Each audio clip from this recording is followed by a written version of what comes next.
Coming to you live from the Reuben T. Wright School of Broadcasting. Robert J. Wright, Dean, Erin McCarty, Prefect of Discipline. Welcome into another edition of Strategies for Living on 1017 FM and 710 KEEL. I'm marriage and family therapist David McMillan, URPLPC, Carla McCormick, and he is the ace of the airways, the chancellor of our institution, Reuben Tucker Wright. Yes, Hey. good evening, everybody. You're really picking on him. I know, right? Yeah, well, he's running a class operation here, He and is. we've got to take care of I it. try to keep it as classy as I can. You Yeah, know, and yeah. I'm just damn proud to With be you, here. with Yes, you you guys are. in here and everything, it's a tough job. We're in the middle of Wellness Week, or not in the middle. We won't be in the middle till tomorrow, but we're heading towards the middle of Wellness Week. We talked about Self-Care 101 yesterday, and today we're going to care for the mind. Carla and Reuben, we're going to talk about some ways, some little ways, but ways nonetheless to be more optimistic. That'd be good, wouldn't I don't know. We're gonna try to stop stress in its tracks. We're gonna end negativity for good. We're gonna try to live with gratitude, and hopefully we'll have time to talk about some ways to get more me time. That's all today as we focus on the mind during Wellness Week. I like it. Yesterday was the body. Well, yesterday was Well, everything. self-care was Yeah. everything. We're gonna talk about the body specifically tomorrow, and the soul or the spirit on Thursday, and then we'll wrap up Wellness Week with emotional first aid on Friday. Good week. Yeah, thanks for tuning in to Strategies, folks. We're presented by CADA, the Council on Alcoholism and Drug Abuse of Northwest Louisiana. Been helping individuals and families for 60 years now. Also by Milestones Counseling Center, by Jerry Anderson State Farm Insurance, by Learning RX, by Highland Place Rehab and Nursing Center, by Resilient House, and by Jacob's Well Inspirational Books and Gifts. We'll be back to talk about some little ways that you and I can be more optimistic.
Welcome back into 1017 FM and 710 KEEL. Welcome back into Strategies for Living.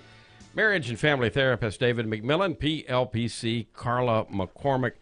Do you know people who well, it doesn't matter what happens. They can turn anything into a worst case scenario in a nanosecond. You know people like that? I do. Yeah. You get an invitation to go to dinner with your new neighbor, and the first thing you do is imagine this awkward meal followed by a lifetime of mutual dislike for It's each gonna other. be terrible. They're not gonna like me, and then Yeah.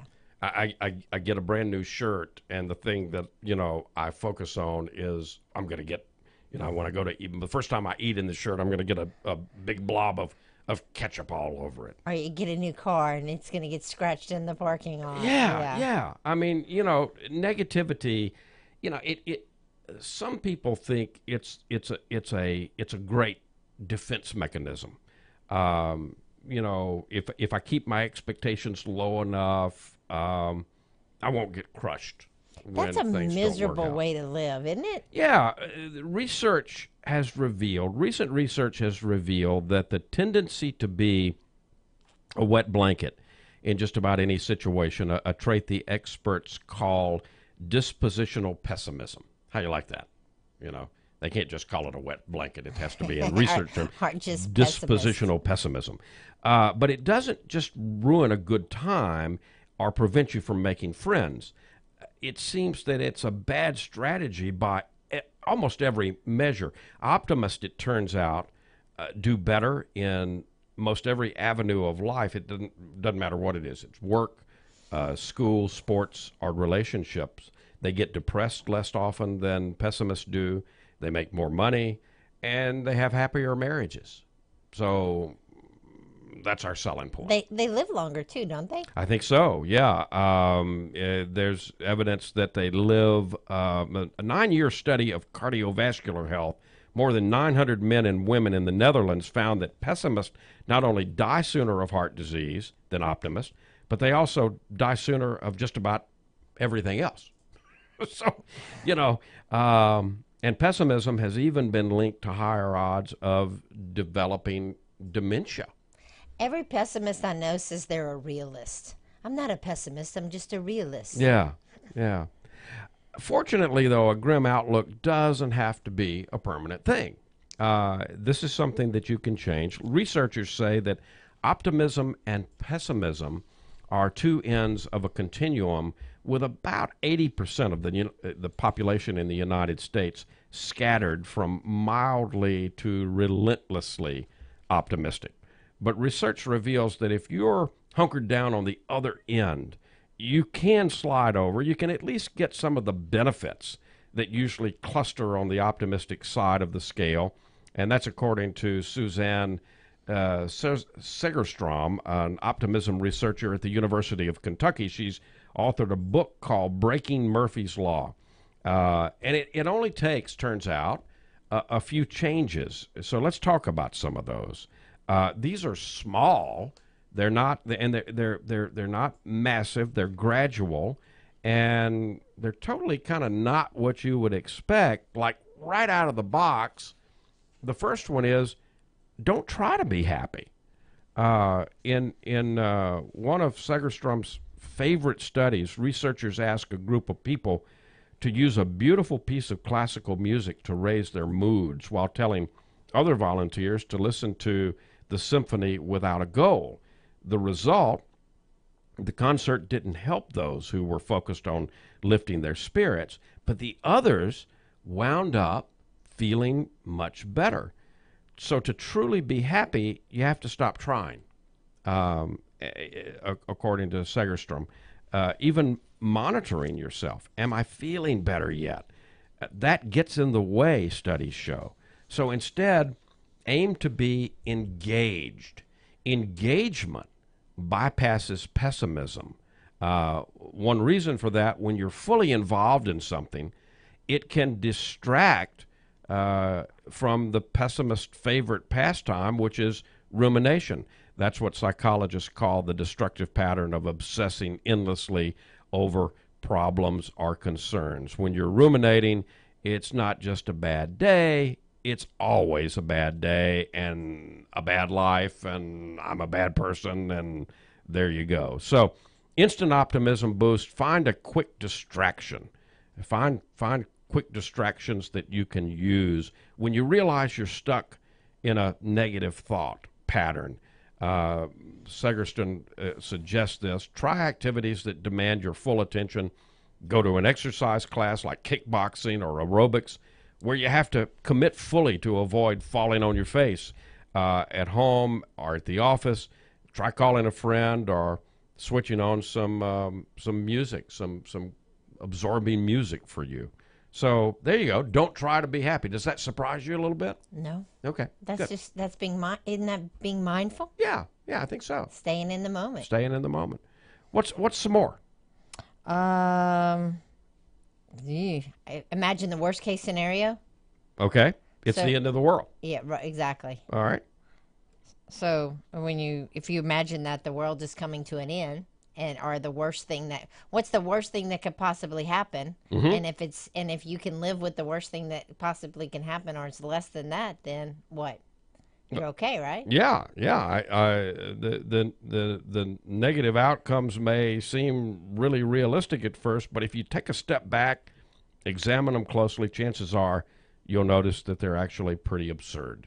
And once you notice the irrational nature of your thinking, you then have the power to step back, to separate yourself from it completely, and then the scary situation doesn't seem so dire. So exaggerate those scenarios to the point of comic hilarity, according to Karen Revich, Director of Training Programs at Penn Positive Psychology Center. He's the co-author of The Resilience Factor. He says at some point you think, oh, come on now. Am I really going to be living beneath an underpass in a refrigerator box because I'm a day late on this project? Take it to the absurd. Eating cat food. Yeah. So don't drive the point home. Don't stop with the refrigerator box. Picture yourself trying to trap squirrels for dinner. Maybe whipping up some squirrel fondue for the other bag ladies and bag gentlemen under the bridge with you. And then paint a picture of the opposite scenario. Your project makes the company millions and millions of dollars. You're promoted to CEO, and you write down the outcome that's finally write down the outcome that's most likely. And chances are it won't include the executive suite or the refrigerator box under the bridge. But there you go. You can kind of take the middle ground. Well, it gives you some perspective. Yeah. This one may surprise you a little bit in terms of, ways that you can be a little bit more optimistic. Go ahead and blame someone else. Yeah. Researchers have learned that optimism and pessimism both boil down to little more than our explanatory style, a person's distinct way of interpreting life's ups and downs. So when a good thing happens, pessimists dismiss it as a fluke. Optimists take the credit. So when a bad thing happens, pessimists blame themselves and expect to suffer a long time, while optimists see bad events as having little to do with them and as one-time problems that are going to pass, that'll pass quickly. A pessimist who misses a shot on a tennis court says, I'm lousy at tennis, but an optimist says, well, my opponent, she has a killer serve, so, what do you expect? So, I like that. yeah, so go ahead, blame someone else. University of Pennsylvania psychologist Martin E.P. Seligman, he's the author of Authentic Happiness. He's a pioneer in positive psychology, was the first to discover that a person's explanatory style is fairly stable, and it often explains why pessimists fail and optimists succeed. After all, it's easier to keep practicing your tennis serve if you're sure you'll do fine against somebody at your level of play. So there you go. Another one you can do, Carla, is you can partner with an optimist. Yeah, I don't know if you've ever You thought mean on the about this. tennis court, the one that's a whole lot better than you? Well, you could, yeah, but not only a whole lot better than you, but optimistic in their in their mood. If you're if you're not in the mood for play acting, just hanging around, spending time with an optimist may be your next best strategy.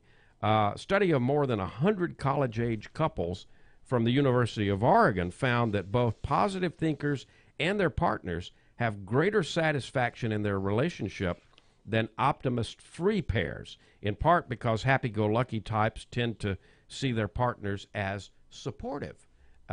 If you are the partner of an optimist, both of you will be more satisfied in the relationship and more constructive in resolving conflicts.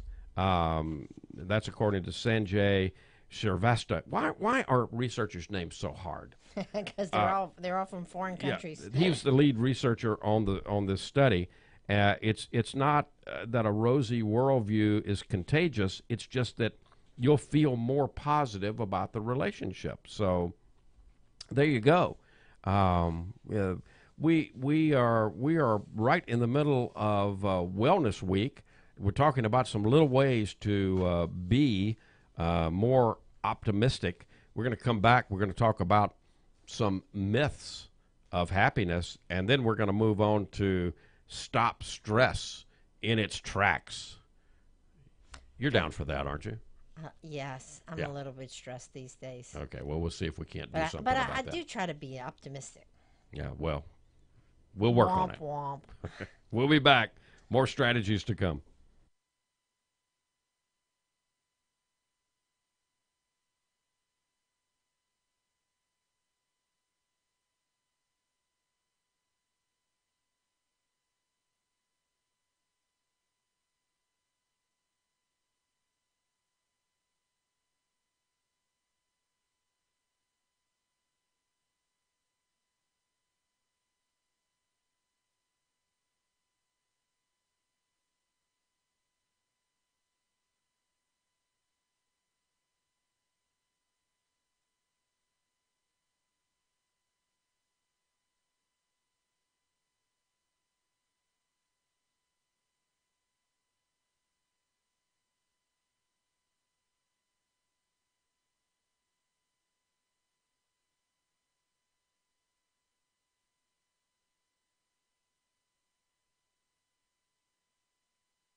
And welcome back. Welcome back into 1017 FM and 710 KEEL. Welcome back into Strategies for Living.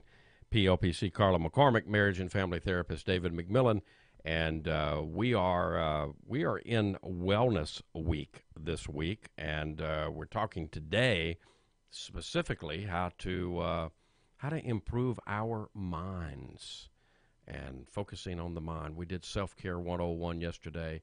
We're talking about the mind today. Let's talk about some myths about happiness, because there's a lot of self-help books and self-proclaimed joy gurus out there that promise to show you the one true path, right? Yeah. How many of those self-help books have I bought? Yeah. And you love the guy who makes his millions selling his self-help book. Self-help book and tells you how to be a millionaire. Yeah.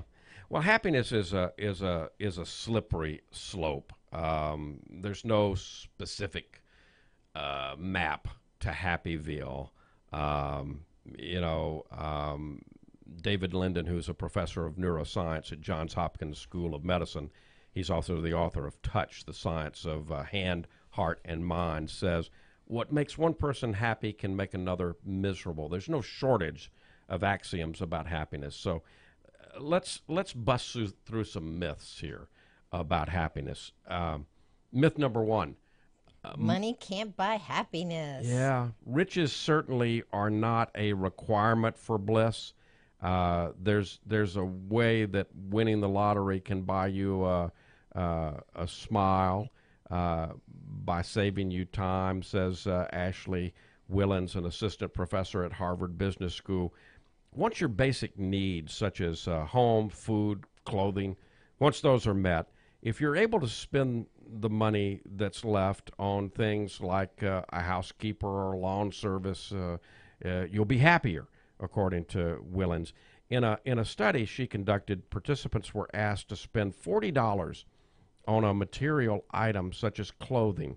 The next weekend, the same participants were asked to spend money on a time-saving service. After purchasing the service, participants reported less anxiety and fewer feelings of time-related stress than after purchasing the material item. So, So it's not the money that buys you happiness. yeah, It's the freedom. yeah. Myth number two, happy people live longer. Being happy won't necessarily extend your life, according to a study in the Lancet, which found that healthy participants who said they were unhappy had no increased risk of death over those who reported being happier overall. Good news for the cherry, though, other research shows that a positive outlook can help people manage chronic disease, such as diabetes. Didn't we just read a minute ago that happy people or optimistic people do live longer? Well, yeah, I don't know, did we? Yeah. Yeah, okay, well, sometimes research contradicts, one piece of research contradicts another piece of research. Be happy, live longer. Yeah, exactly. Myth number three, the pursuit of happiness brings true joy. Not necessarily. Putting too much emphasis on being happy can make you blue. According to a study in the journal Emotion, researchers asked a group of people to what extent they agreed with the statement, "Feeling happy is extremely important to me." Then they asked subjects to keep a diary of stressful events and record their feelings.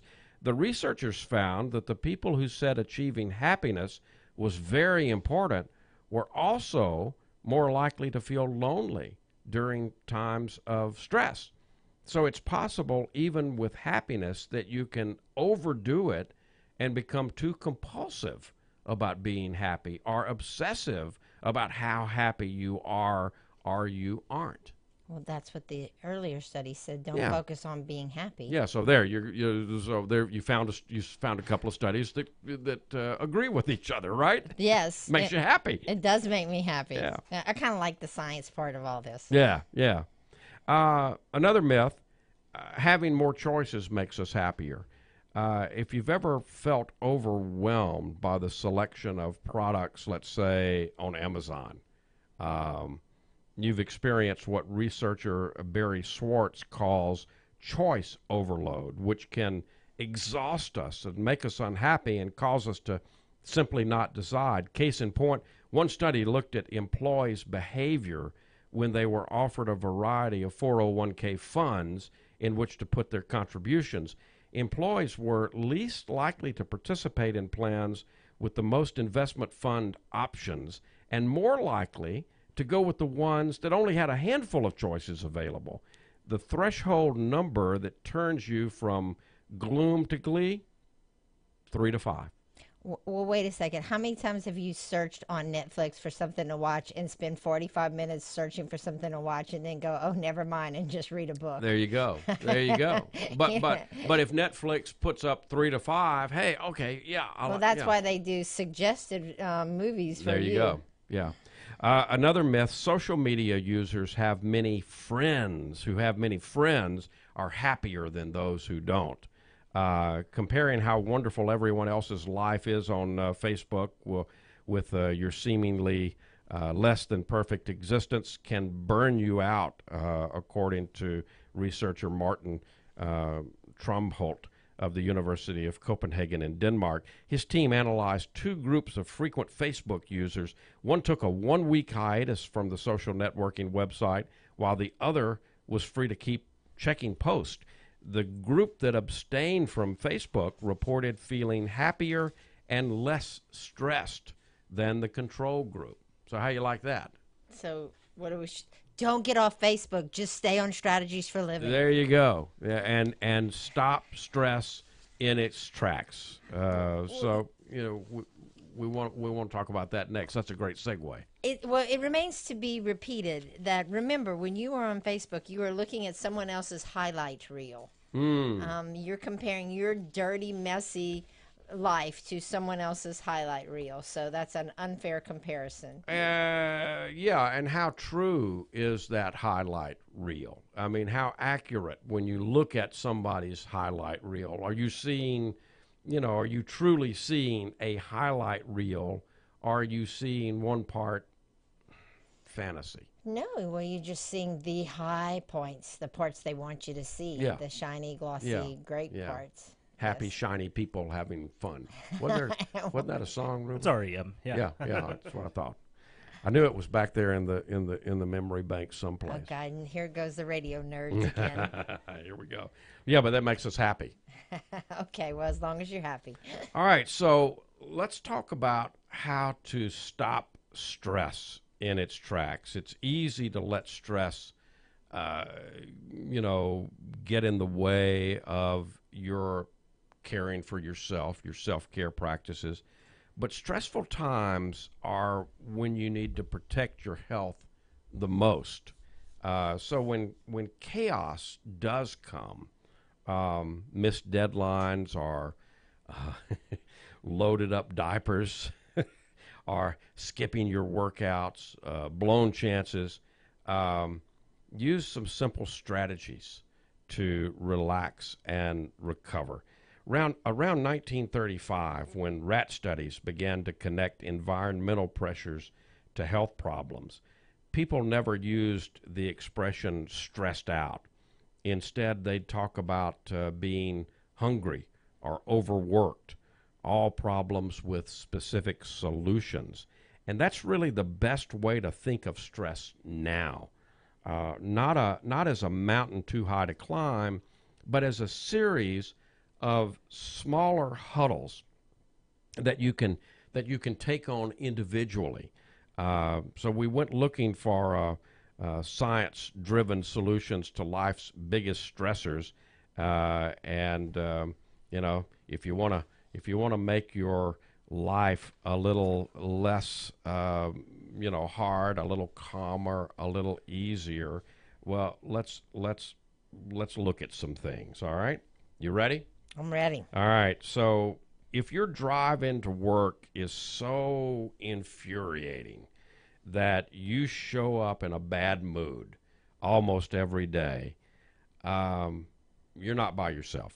The average car commuter wastes about 42 hours a year in rush hour traffic. That's according to Texas A&M Transportation Institute. Your best option is cycling to work. According to a study in the journal Preventive Medicine, car commuters are 13% more likely to report trouble concentrating than people who walk or bike to their jobs. If pedal pushing isn't an option for you, then you'll have to become a road scholar. Rush hour traffic peaks, 7 a.m. to 8 a.m. And 5 p.m. to 6 p.m. So traffic mapping apps like Waze and Inrix can help you determine your best times to travel in order to beat the road congestion. Or you can just listen in the morning to Robert and Erin and Rapid Ruben Wright and get the traffic reports right Exactly. here Yes. on this very radio station. So. Well, that's one of the things I've had a long commute for the last probably year and a half. You do have a long commute. Well, and one of the things that I started doing was I started listening to podcasts and educational things that, and I use that time as kind of quality time. Good point. Yeah. Instead of looking at it as like, or my prayers, my meditation, whatever. It was kind of like I kind of used it as my me time. My former boss here at KEEL, when I was in the radio business, Billy Wilson, he and his wife lived in Keachai, Louisiana. And that's about an hour away from here. And then Billy and I left KEEL and started KVKI together with 3 other guys. Billy and Gene still lived in Keachai. And, we would talk about it sometimes. And he said something similar to you. Back in those days, we're talking the 70s and the 80s, we, about all we had was cassette tapes. We didn't Come even on, have, you had 8 tracks. Yeah, we had, exactly. Thank you, Carla. Thank you for reminding me. But he would say, he looked forward to the end of the day. He said he used that hour to dump the day. And then, so when he got home, the day was completely in his rearview mirror. And then in the morning, he would use the commute time, the hour coming in, to mentally prepare, mentally think about, okay, what have I got ahead for the day, And I think that's a very, very good way to approach it. We're talking about how to be healthier in your mind today. We'll come back and talk about some love and friendship. We'll talk about ways that you can get fit. We'll talk about ending negativity, maybe for good. Wouldn't that be? Wouldn't that be great? Yes. We'll be back. More strategies to come.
And welcome back. Welcome back into Strategies for a Living. We are in Wellness Week. We're talking wellness for the mind today.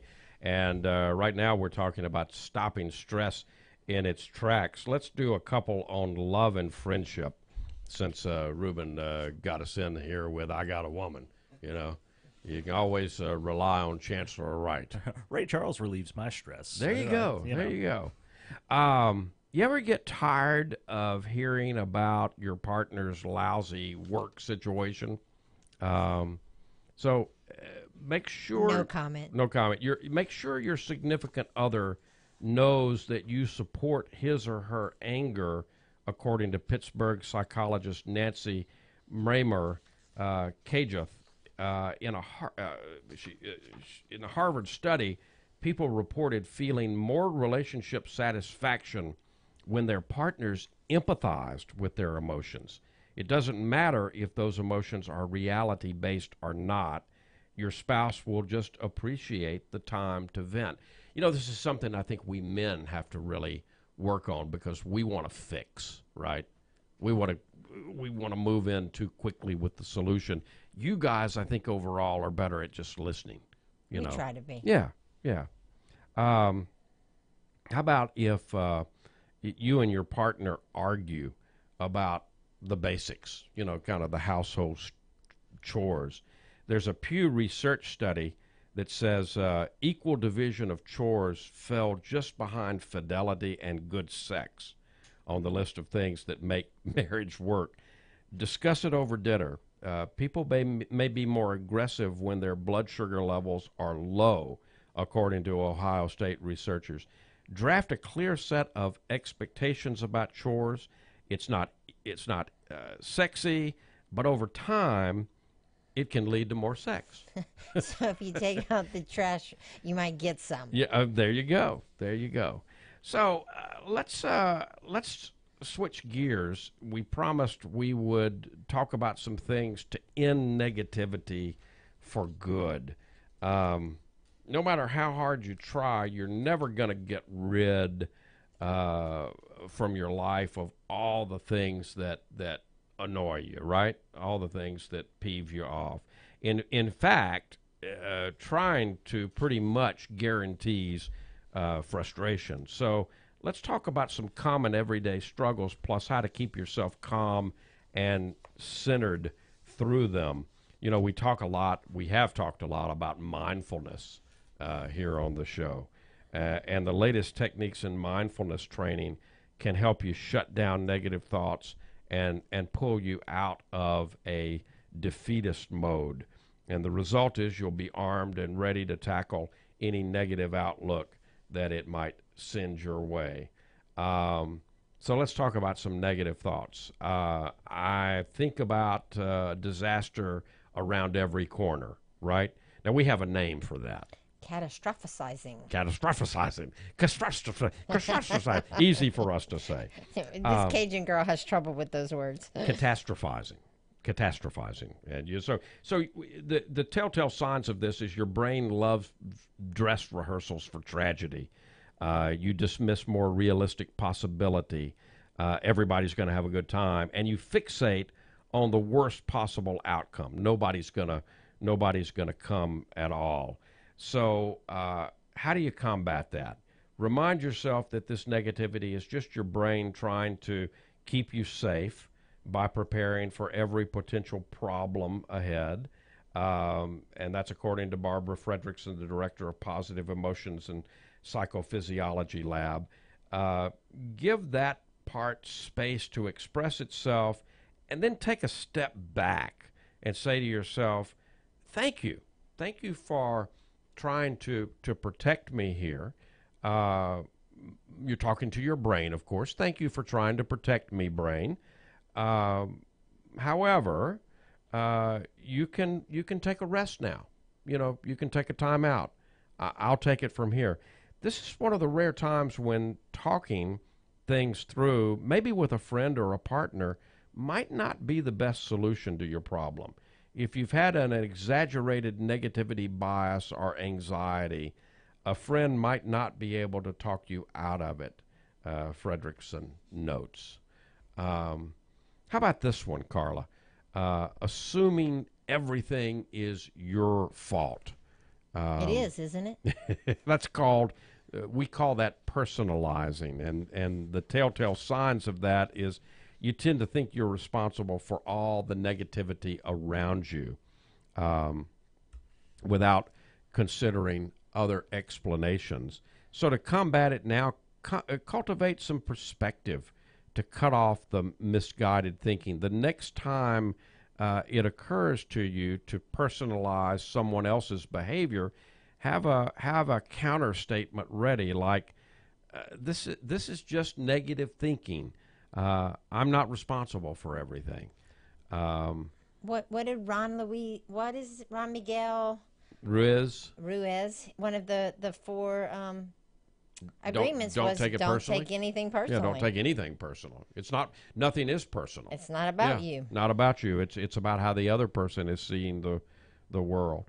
If you want to banish it for good, accept that 99% of the time you have nothing to do with the mood somebody's in, according to Professor Rebecca Gladding, who is a psychiatrist and co-author of "You Are Not Your Brain."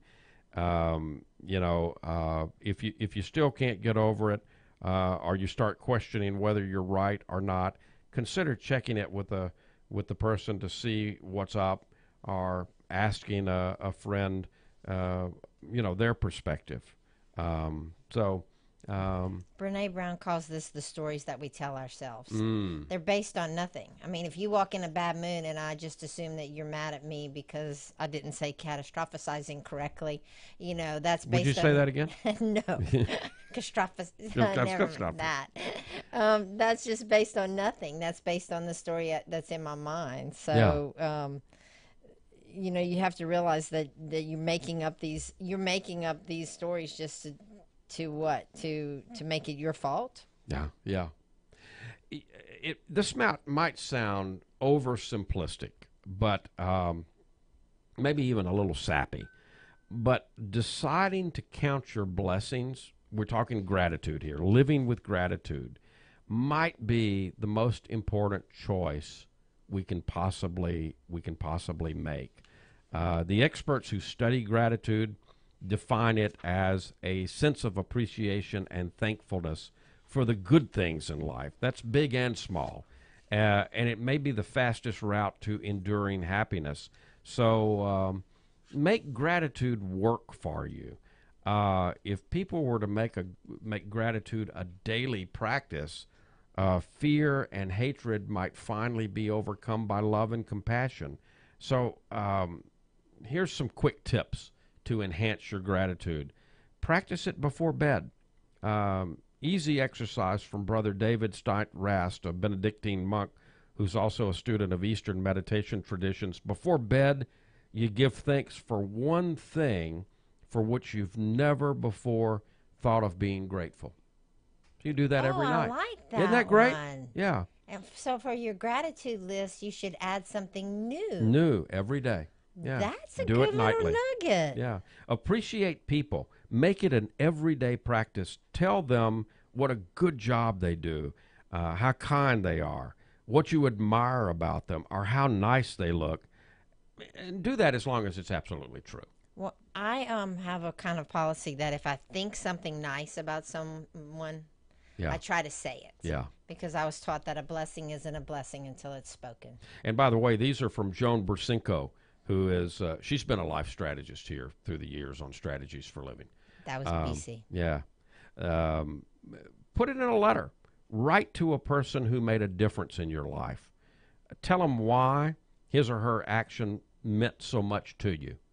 And give thanks. At your next, don't wait till Thanksgiving. Don't wait till November. At your next gathering, give each person the chance to tell the other what they're grateful for.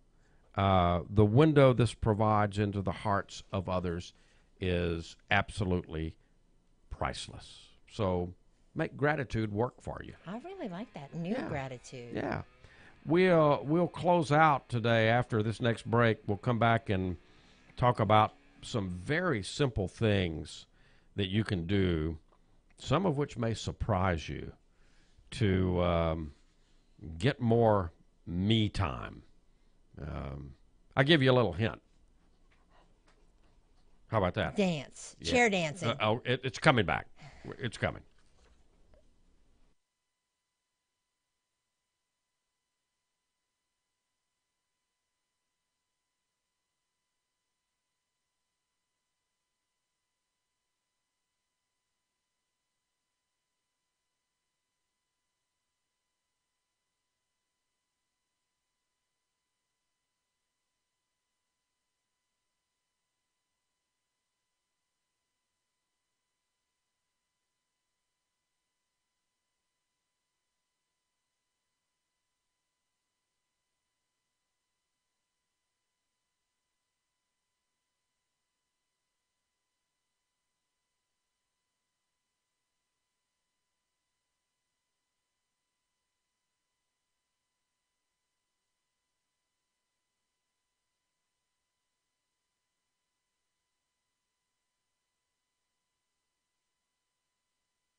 Welcome back.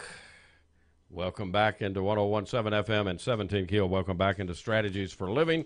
We're doing Wellness Week this week. We are focusing on the mind today. We're talking about some ways to simple ways to get more me time. Dance like crazy, Carla. You can boost your levels of dopamine. And by engaging in activities you love, things like socializing, having sex, going down a great roller coaster, dancing. I used to do this with the kids when Kylene and Desiree and Jonathan were little. Remember Louisiana Saturday Night? Yeah. Mel McDaniel. They loved that. They were little bitty, and we would dance around like crazy. I'd like to think that that's why they're happy folks today. I'm sure it has something to do with it. I'm sure that wasn't just the only thing. Do you get the whiff? Do you get the whiff of my Old Spice? Because I sprayed some on right before I came into the studio. And that invigorates you? Well, it does, and it turns out that smells, sights, and sounds can all act as powerful triggers. So breathing in a scent of something that you really like, for you gals, it may be some lovely, perfume or cologne. You know what I do? I brush What? my teeth. There you go. It makes me feel Makes you good feel and good. clean and awake and happy and alert. You know, I worked a full day today from 8 to 6. I drove up into the parking lot. I spritzed on some Old Spice, which I've worn for years and years, and, you know, made me feel better. Yeah. When you smell good. Thank you. I appreciate it. Weed the garden.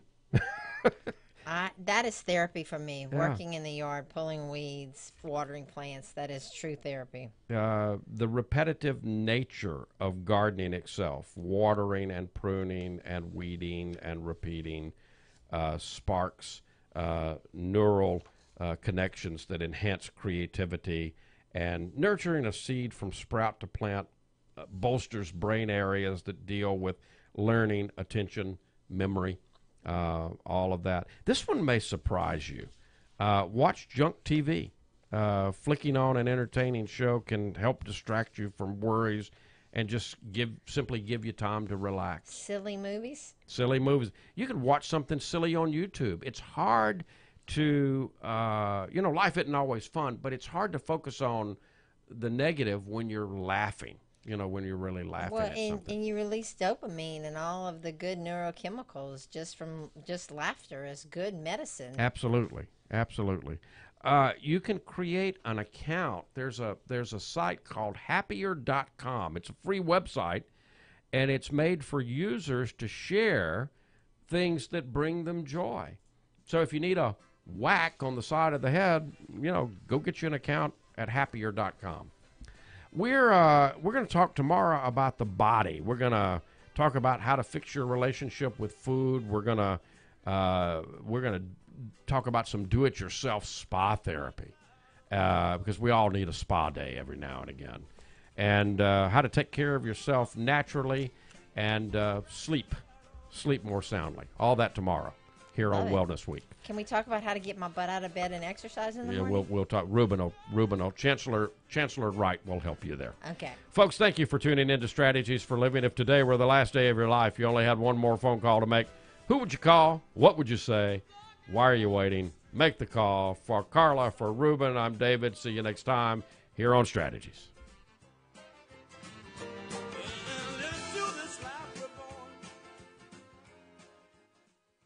Breaking news and trending talk. This is 101.7 FM and 710 KEEL. KEEL, Shreveport.